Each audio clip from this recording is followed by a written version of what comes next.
शक्तिरूपेण संस्थिता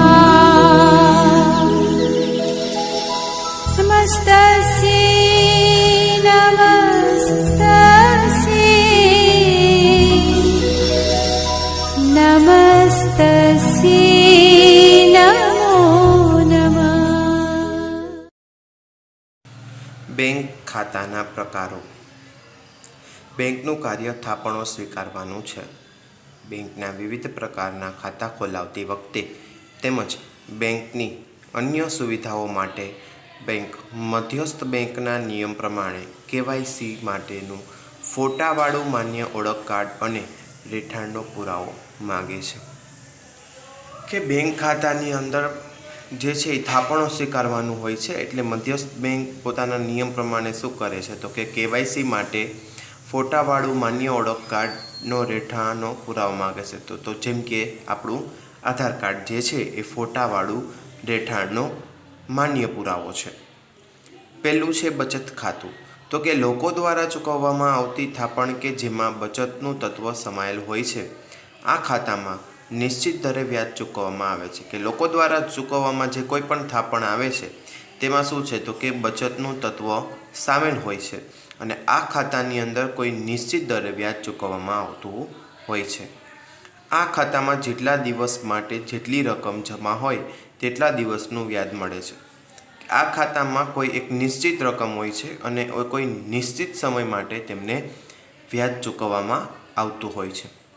આ ખાતામાં બેંક ચેકબુક, એટીએમ કાર્ડ જેવી સુવિધા પૂરી પાડે છે. બચત ખાતાની અંદર બેંક ચેકબુક છે, એટીએમ છે, એ વિવિધ સેવાઓ બેંક પૂરી પાડતી હોય છે. ખાતેદાર પોતાના ખાતામાં ચેક, ડ્રાફ્ટ અને રોકડ જમા કરાવે છે. ચેક ઉપાડી ચિઠ્ઠી વડે નાણાં ઉપાડી શકે છે. કે ચેક કે ઉપાડ જે છે એ ચિઠ્ઠી વડે એ ઉપાડી પણ શકે છે. એટલે કે જે કોઈ સ્લીપ જે છે એના વડે પણ એ જે છે એ પૈસા ઉપાડી શકે છે. બેંક ખાતેદારના આ ખાતામાં ન્યૂનતમ સિલક રાખવાની ફરજ પાડી શકે છે. બેંક ખાતેદાર જે છે એના ખાતાની અંદર ઓછામાં ઓછી રકમ રાખવી પડતી હોય છે. સામાન્ય રીતે બચત ખાતામાં એક મહિનામાં નાણાં ઉપાડવા માટે વ્યવહારો કરવાની સંખ્યા મર્યાદિત કરેલી છે. એટલે કે જે બચત ખાતાની અંદર કોઈ એક મહિનામાં નાણાં ઉપાડવા માટે કોઈ વ્યક્તિને નાણાં ઉપાડવા હોય તો એ કોઈ સીમિત નાણાં જ ઉપાડી શકે છે. એટલે કે મર્યાદિત કરેલી સંખ્યા મુજબ જ નાણાં ઉપાડી શકે છે. આ ખાતું વ્યક્તિ કે વ્યક્તિઓના સંયુક્ત નામે ખોલાવી શકાય છે. કે આ જે ખાતું છે એ વ્યક્તિનું અથવા કોઈ વ્યક્તિના સંયુક્ત નામે એટલે કે જોઈન્ટ અકાઉન્ટ તરીકે ખોલી શકાય છે, જેમાં વારસદારની નિમણૂક કરી શકાય છે. આ ખાતા દ્વારા બેંકના મોટા પ્રમાણમાં થાપણો માગે છે. આ ખાતામાં બેંકો શું કરે છે તો કે મોટા પ્રમાણની અંદર થાપણો માગતી હોય છે. ચાલુ ખાતું. વ્યક્તિ કે ધંધાકીય એકમના નામે આ ખાતું ખોલાવી શકાય છે. જે વ્યક્તિ જે છે એ જે છે એનું કોઈ ધંધાકીય એકમ માટે અથવા તો વ્યક્તિના નામે આ ખાતું જે છે એ ખોલાવી શકાય છે. આથી આ પ્રકારના ખાતામાં સામાન્ય રીતે કોઈ વ્યાજ આપવામાં આવતું નથી. સામાન્ય રીતે આ ખાતાની અંદર કાંઈ પણ વ્યાજ મળતું નથી, પરંતુ બેંક ચાર્જીસ વસૂલ કરી શકે છે. બેંક જે છે એ પોતાનો જે ચાર્જ હોય છે એ વસૂલ કરતી હોય છે. આ ખાતામાં ધિરાણની સુવિધા પણ આપી શકાય અને આવા જે ખાતા હોય છે એમની અંદર ધિરાણની સુવિધા પણ મળે છે. આ ખાતામાં નાણાં મૂકવા કે ઉપાડવા સંખ્યાની દ્રષ્ટિએ કોઈ મર્યાદા રાખવામાં આવતી નથી. સામાન્ય રીતે આ ખાતું ધંધાદારી વ્યક્તિઓ ખોલાવે છે. કે આ ખાતામાં કોઈ મૂકવા પૈસા કે ઉપાડવા માટે કોઈ સંખ્યાની દ્રષ્ટિએ મર્યાદા રાખવામાં નથી આવતી, પરંતુ સામાન્ય રીતે આ ખાતું જે છે એ ધંધાદારી વ્યક્તિઓ ખોલાવતી હોય છે. એટલે કે મોટા જે ઉદ્યોગો ચલાવતા હોય છે એને ચાલુ ખાતાની ખૂબ જ જરૂરિયાત રહેતી હોય છે. રિકરિંગ ખાતું. બચતના હેતુથી ખોલવામાં આવતું ખાતું કે જેમાં દર મહિને નિશ્ચિત સમયે નિશ્ચિત રકમ જમા કરાવવી ફરજિયાત હોય છે. કે રિકરિંગ ખાતું એટલે તો કે બચતના હેતુથી ખોલાવવામાં આવતું કે આપણે કોઈ પણ વસ્તુની બચત કરી શકીએ અને દર મહિને નિશ્ચિત કરેલી રકમ છે એ આપણે જમા કરાવવી પડતી હોય છે. આ ખાતામાં વ્યાજનો દર બચત ખાતા કરતાં વધુ અને બાંધી મુદતની થાપણના પ્રમાણમાં ઓછો હોય છે. બચત ખાતા કરતાં શું હોય છે તો કે વધુ હોય છે, એટલે કે વ્યાજ વધુ મળે છે. નિશ્ચિત સમયગાળો પૂરો થતાં બેંક વ્યાજ સહિતની રકમ ચૂકવી આપે છે. કે કોઈ એક નિશ્ચિત સમયગાળા માટે શું થાય છે તો કે બેંક જે છે એ વ્યાજ સાથે આપણને રકમ જે છે એ પરત કરે છે. બાંધી મુદતનું ખાતું. બેંકો માટે ચોક્કસ મુદત સુધી થાપણની રકમ વાપરી શકાય તેવો સ્ત્રોત એટલે બાંધી મુદતની થાપણ. બેંક અને થાપણદાર વચ્ચે પૂર્વ નિર્ધારિત કરેલા મુદત સુધીમાં થાપણદાર નાણાં ઉપાડી શકતો નથી. કે બેંક શું કરે છે તો કે કોઈ વ્યક્તિ પાસેથી પૈસા લઈ લેશે ચોક્કસ સમયગાળા દરમિયાન, ત્યાં સુધી બેંક શું કરશે, પૈસા વાપરશે અને ચોક્કસ સમયગાળા દરમિયાન સુધી જે સામેવાળો વ્યક્તિ જે છે એ પૈસા ઉપાડી શકતો પણ નથી. જો પાકતી મુદત પહેલાં રકમ ઉપાડવામાં આવે તો વ્યાજનો દર ઘટી જાય છે. દાખલા તરીકે 2 વર્ષ માટે કોઈ વ્યક્તિએ બાંધી મુદતના ખાતાની અંદર પૈસા મૂક્યા અને 2 વર્ષ કરતાં ઓછા સમયગાળા દરમિયાનમાં જો એને પૈસા ઉપાડી લીધા તો એનો વ્યાજનો દર જે છે એ પણ ઘટી જશે. મુદત પૂરી થતાં જ વ્યાજ સહિતની રકમ બેંક પરત કરશે તેવી લેખિત બાંયધરી આપે છે. કે મુદત પૂરી થઈ જાય એટલે વ્યાજ સહિત રકમ કોણ આપશે તો કે બેંક આપશે અને નિશ્ચિત સમયમાં ઉપાડી ન લઈએ તો રિકરિંગ ખાતાના પ્રમાણમાં વ્યાજનો દર જે છે એ ખૂબ જ વધુ હોય છે. બેંકની સેવાઓ. તો કે બેંકના મુખ્ય કાર્ય રોકાણ, ધિરાણ કરવા અને થાપણો સ્વીકારવી આ હોય છે.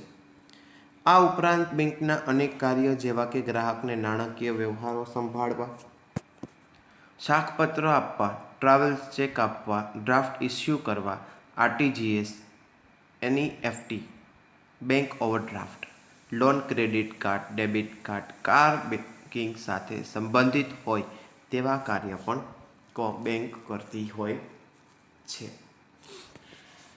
તો સૌપ્રથમ જોઈએ તો કે ડ્રાફ્ટ ઇસ્યુ સેવા.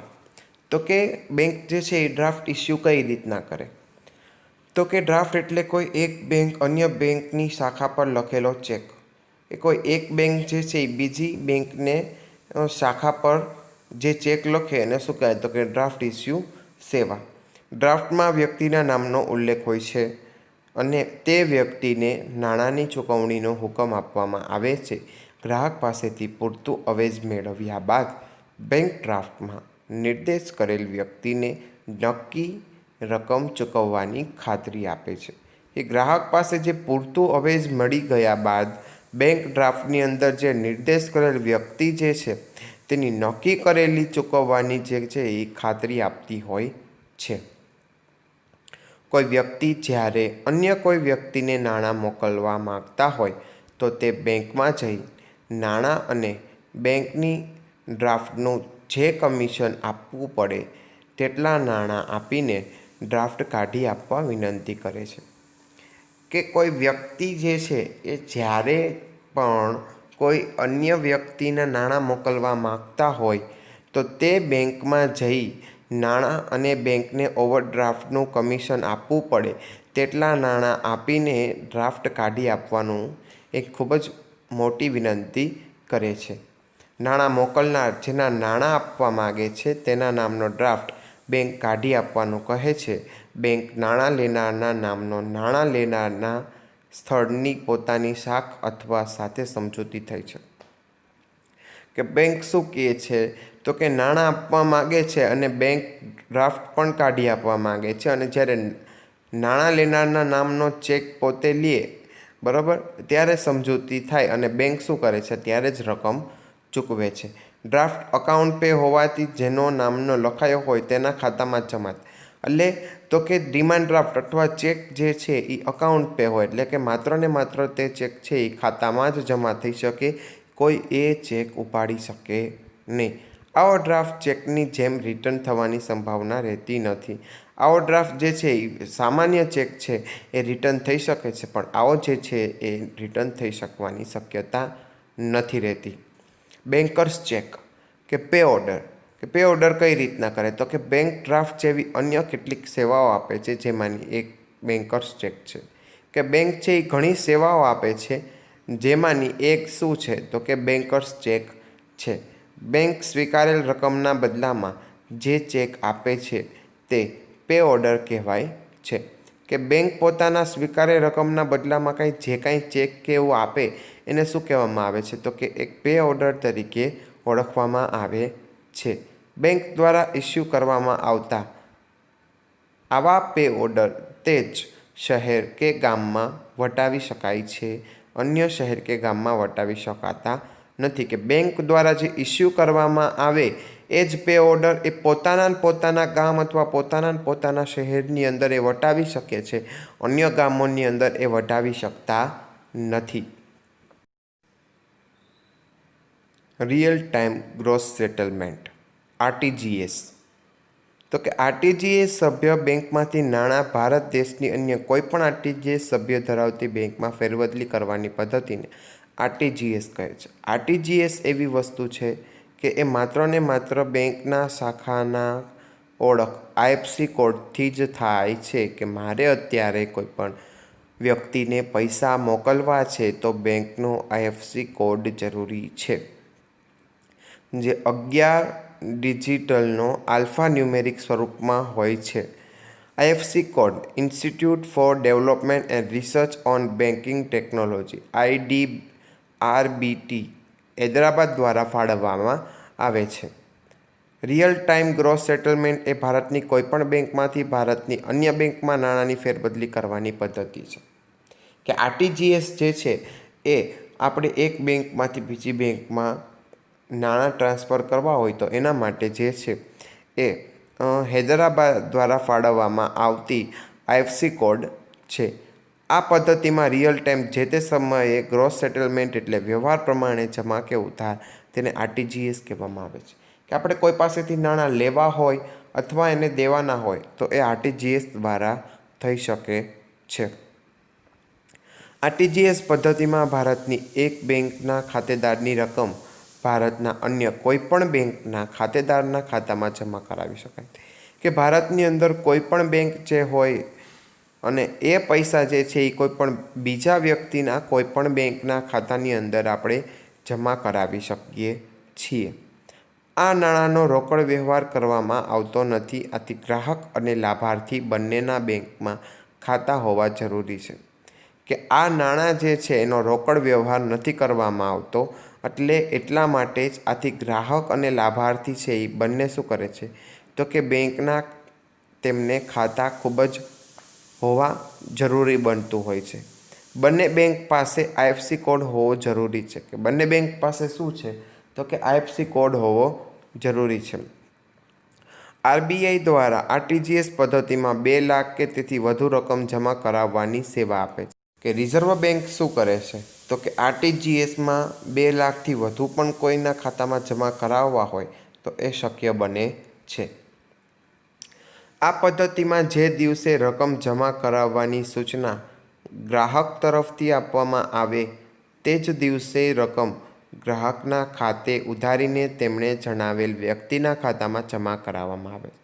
એ જ પદ્ધતિના દિવસે જો રકમ જમા કરાવવાની હોય તો તે ગ્રાહક તરફથી આપવામાં આવે અને એ જ દિવસે શું કરવામાં આવે છે? તો કે ગ્રાહકના ખાતામાં ઉધારી અને કોઈ પણ જણાવેલ જે છે એ વ્યક્તિના ખાતામાં જમા કરાવવામાં આવતું હોય છે. આરટીજીએસમાં 2 લાખથી વધુ રકમની ફેરબદલી કરવામાં આવે છે. આરટીજીએસમાં શું કરવામાં આવે છે? તો કે 2 લાખથી વધુ પણ રકમની ફેરબદલી થઈ શકે છે. આ પદ્ધતિમાં નાણાં મોકલનાર ગ્રાહક પાસેથી કમિશન લેવામાં આવે છે. કે આ પદ્ધતિમાં શું કરવામાં આવે છે? તો કે નાણાં મોકલનાર જે ગ્રાહક જે છે એની પાસેથી શું કરવામાં આવે છે? તો કે કમિશન લેવામાં આવતું હોય છે. પરંતુ ઇનવર્ડ આરટીજીએસ એટલે કે નાણાં મેળવનાર લાભાર્થી પાસે કોઈપણ પ્રકારનું કમિશન લેવામાં નથી આવતું. કે જે કોઈ ગ્રાહક નાણાં લે છે એની પાસે કમિશન લેવામાં આવતું નથી, પરંતુ જે મોકલનાર છે એની પાસેથી જે છે એ બેંક પોતાનું કમિશન મેળવે છે. National electric fund transfer NEFT national electric fund transfer જે છે એ મેમ્બરશિપ ધરાવતી બેંકમાં ફંડ ભારત દેશની અન્ય એનઈએફટી મેમ્બરશિપ ધરાવતી બેંકમાં ટ્રાન્સફર કરવાની પદ્ધતિને કહેવાય છે. એટલે કે આ જે છે એ આરટીજીએસ માફક પણ નાણાકીય ચૂકવણીનો જ એક પ્રકાર છે. આ પ્રકારની વ્યવસ્થા પણ ઓનલાઈન કરવામાં આવે છે, માટે આઈએફસી કોડ આપવામાં આવે છે. આ પ્રકારની જે વ્યવસ્થા છે એના માટે પણ આઈએફસી કોડ ખૂબ જ જરૂરી છે. આ પ્રકારના વ્યવહારમાં ફંડ ટ્રાન્સફર કરવાની રકમની કોઈ મર્યાદા નથી. આ પ્રકારના વ્યવહારમાં વધુમાં વધુ 2 લાખ ટ્રાન્સફર કરવાની પ્રક્રિયા બેચ પ્રમાણે થાય છે. કે આ પ્રકારના વ્યવહારમાં વધુમાં વધુ જે છે એ 2 લાખ ટ્રાન્સફર કરવાની જે પ્રક્રિયા છે એ બેંચ પ્રમાણે થતી હોય છે. આરબીઆઈ દ્વારા દરેકની બેંચમાં આ પ્રકારની વ્યવહારની પતાવટ થાય છે અને આ પ્રકારના વ્યવહારમાં જમા રકમ મળવાની પ્રક્રિયા જે તે દિવસથી લઈ મહત્તમ 48 કલાક સુધીમાં થાય છે. કે કોઈપણ બેંક જે છે એને વ્યવહાર જે છે 48 કલાક સુધીની અંદર થઈ શકે છે. અહીં ટ્રાન્ઝેક્શન ડીએનએસ પદ્ધતિથી બેન્ચ વાઇઝ સેટલ થાય છે. બેન્ચના એક મેસેજમાં વધુમાં વધુ 10 ટ્રાન્ઝેક્શન હોય છે. અહીં ટ્રાન્ઝેક્શન જે છે એ પદ્ધતિથી બેન્ચ વાઇઝ સેટલ થતી હોય છે અને બેન્ચના એક મેસેજમાં વધુમાં વધુ 10 ટ્રાન્ઝેક્શન આપણને જોવા મળે છે. આઈએફસી કોડ કે નેફ્ટી સભ્યપદ ધરાવતી તમામ બેંકની શાખા છે જે આઈએફસી કોડથી જ થતી હોય છે અને જે 11 ડિજિટનો આલ્ફા ન્યુમેરિક સ્વરૂપની અંદર હોય છે. આ જે પદ્ધતિ છે એ મોકલનાર ગ્રાહક પાસેથી કમિશન લેવામાં આવે છે. કોઈ પણ ગ્રાહક પૈસા મોકલે છે એની પાસેથી કમિશન લેવામાં આવતું હોય છે, પરંતુ ઇનવર્ડ નેફ્ટી એટલે કે નાણાં મેળવનાર લાભાર્થી પાસે કોઈ પણ પ્રકારનું કમિશન લેવામાં આવતું નથી. એટલે કે એક પણ પ્રકારનું કમિશન જે છે એ આપણે નાણાં મેળવનાર પાસેથી લેતા નથી. 50,000 કેશથી નેફ્ટી કરવા અંગે તો કે 50,000થી ઓછી રકમની જે છે નેફ્ટી કરાવી હોય તો વોક ઇન કસ્ટમર પણ નેફ્ટીનો લાભ જે છે એ બ્રાન્ચમાંથી મળી શકે છે. બેંક ઓવરડ્રાફ્ટ કે વેપારી જે છે એ બેંકમાં ચાલુ ખાતું ધરાવે છે અને આ ચાલુ ખાતામાં રહેલી જમા રકમ કરતાં વધારે રકમ ઉપાડવાની સગવડ પણ આપવામાં આવતી હોય છે, કે જેને આપણે શું કહીએ છીએ તો કે બેંક ઓવરડ્રાફ્ટ કહીએ છીએ. વેપારી પોતાની કે અન્ય જામીનગીરી પર ઓવરડ્રાફ્ટ મેળવી શકે છે. કે વેપારી જે છે એ પોતાની જામીનગીરી પર બેંક ઓવરડ્રાફ્ટ પણ મેળવી શકતા હોય છે અને આ પ્રકારે જે છે એ કોઈપણ વસ્તુ જે મંજૂર થાય છે એ ઓવરડ્રાફ્ટની મહત્તમ રકમમાંથી ઉપાડી લેવામાં આવેલી રકમ પર જ વ્યાજ ચૂકવવાનું થતું હોય છે. કેશ ક્રેડિટ વેપારીને ધંધાકીય હેતુ માટે તેમજ ધંધાના વિકાસ અર્થે ધંધામાં રહેલા માલસ્ટોક અને ઉઘરાણીને ધ્યાનમાં રાખી ધિરાણ આપવામાં આવે છે, તેને કેશ ક્રેડિટ કહે છે. કે વેપારી જે છે એ કોઈપણ ધંધાકીય હેતુ માટે ધંધાના વિકાસ માટે જો માલસ્ટોકની ઉપરાંત ઉઘરાણીની રકમને ધ્યાનમાં રાખે તેને કેશ ક્રેડિટ તરીકે ઓળખવામાં આવે છે. આ પ્રકારના ધિરાણની વ્યવસ્થાની અંદર માલસ્ટોક જે છે એ બેંકના તારણમાં રહેતું હોય છે. એટલે કે ધંધાદારી એકમો જે છે એ પ્રમાણમાં જેટલા સમય માટે નાણાંનો ઉપયોગ કરે છે એટલા જ પ્રમાણમાં નક્કી કરેલા વ્યાજનું ચૂકવણું કરવું પડતું હોય છે. કે જે બેંક જે છે કે જેટલા સમય માટે નાણાંનો ઉપયોગ કરે એટલા સમય માટે જે છે તેનું વ્યાજ ચૂકવવું પડતું હોય છે. લોન બેંકનું મુખ્ય કાર્ય થાપણો સ્વીકારવી અને ધિરાણ આપવાનું છે. મુખ્ય કાર્ય શું છે તો કે થાપણો આપવી અને સ્વીકારવાનું હોય છે. બેંક ઓછા દરે થાપણો સ્વીકારે છે અને વધુ દરે ધિરાણ આપે છે. બેંક વેપારીઓને અલગ અલગ રીતે ધિરાણ આપતી હોય છે. એટલે કે આ રીતે વેપારી કે ગ્રાહકની વિવિધ જરૂરિયાતો છે, જેવી કે મકાનની ખરીદી કરવી, ફર્નિચર ખરીદવું, મકાન રિપેરિંગ કરવું, વાહન ખરીદવું કે ધંધાના વિકાસ માટે બેંક ધિરાણ આપે છે. કે વેપારી જે છે એ શું કરે છે તો કે વિવિધ જરૂરિયાતો જે છે એ પૂરી કરે છે, એના માટે બેંક પોતે ધિરાણ આપે છે. આ જે ધિરાણ છે એ લાંબા ગાળાની હોય છે અને નક્કી કરેલા હપ્તેથી આ રકમ જે છે એ ચૂકવવામાં આવતી હોય છે. તેને લોન તરીકેથી ઓળખવામાં આવે છે. આ રીતે આપેલ લોનના નાણાં પરત આવે તે માટે સ્થાવર મિલકતની જામીનગીરી કરવામાં આવે છે. આ જે છે એના નાણાં પરત લેવામાં આવે છે અને સ્થાવર મિલકતોની જામીનગીરી જે છે એ લેવામાં આવતી હોય છે. આવી લોનની ચૂકવણી જે છે એ અપાતી વખતે નક્કી થયેલ શરતો અનુસાર જ કરવાની રહેતી હોય છે. આપણે આ દરેક કાર્ય બેંકના જોયા. હવે વિવિધ આ પાઠ જે છે એ અહીં આપણે પૂર્ણ કરીએ છીએ.